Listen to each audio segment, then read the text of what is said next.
Hey everyone, in this video I'm going to show you how to ingest data from an Amazon S3 bucket into your Salesforce Data Cloud. First, I will be showing how to create an S3 bucket and then how you can import data from that bucket into your Salesforce Data Cloud. Without wasting any time, let's jump into it. First, go ahead and open your Amazon AWS console. If you do not have an account, please go ahead and create one. And once you log in into your account, you will come across this page. Go ahead and type S3 in the search box and you will see the S3 bucket icon. Click on it. It will take you to Amazon S3. Now go ahead and click on create bucket and give your bucket a name. I'm going to give data cloud June 18. Scroll down and uncheck this box. What this will do is this will allow public access. So anyone trying to access this particular bucket from anywhere in the world will be given access. It will not be blocked. But in a real use case, you should actually block all the public access and configure your access list according to your needs. That being said, scroll down and click on I acknowledge and scroll to the bottom and click on create bucket. Once the bucket is done, we have one more thing to do, which is go back to your AWS console and create an IAM user.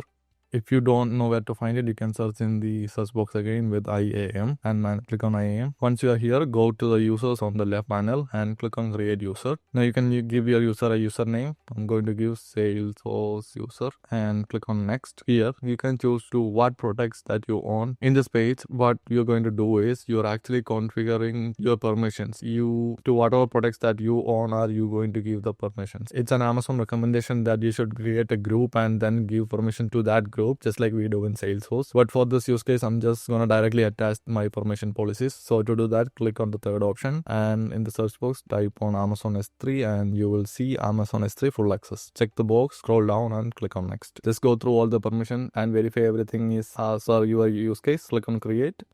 And once the user is created, click on the user and go to security credentials. Here you can see your access key. Since we don't have any access keys created before, click on create access key and choose other. If your use case comes under any of these listed options, please choose them accordingly. Mine doesn't, so I'm choosing other and click on next. Here you can just type any value that you want. It's a description, so Salesforce 3 bucket and click on create access key. It will give you with your access key where it says access key and secret access key. Now here you can see your access key and your secret access key. Please go ahead and download this file and keep it secure. For this video, I'm just gonna keep it open like this. Now go ahead and open your Salesforce Data Cloud. Here, what you want to do is we want to add a connector. So a connector is basically your external source to bring data into your data cloud. Okay, think of it like that way. So go ahead and click into your data stream. And before doing this, what you have to do is you have to add your connector in the list of connectors available. Because if you go ahead and click on new now and search for S3 bucket, you cannot actually choose it. So what I would say is you should go back and click on the setup and click on data cloud setup. Here in the quick find box, search for connectors and click on other connectors. Here is the place where you should add your Amazon S3 connection. To do so, click on new and click on Amazon S3 bucket and click on next. You can give your connection anything. I'm gonna say Amazon S3 connection, and this is the place where your secret key that you created in the last step is gonna come handy. So go back and copy your access key, paste it here.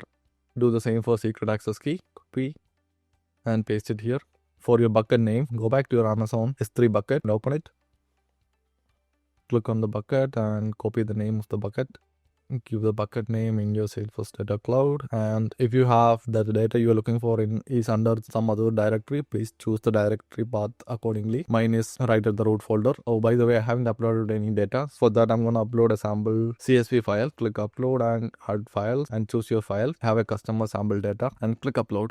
Upload is successful. If you go back to your bucket, you can see your data here. Now also copy the name of the file that you want to import and keep it in your clipboard. We can use it later. So just click on test connection and it will say if the connection is successful or not. If you get any error here, it's probably due to your Amazon S3 bucket access configurations. Like I said, configure it according to your need and create your access keys and use them here. Now our part is good. Click on save.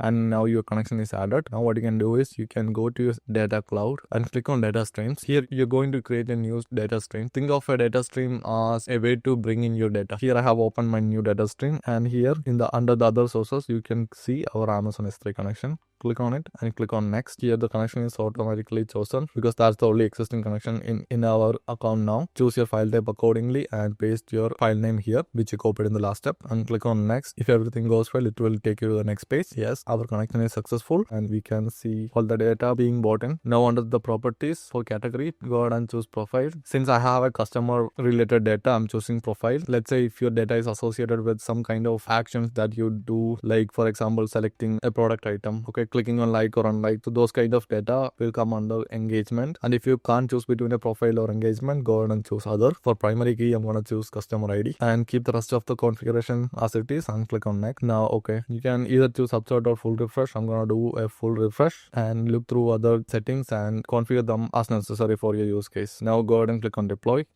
Now you can see that your customer data is deployed from your Amazon S3 bucket in your data cloud. Once you are in this page, please go ahead and click on refresh now. Again, go ahead and click refresh now and it will start refreshing your data. If you refresh your page, you can see the last run status is pending. Wait for it to complete, and once it is done, corresponding data lake object will be created.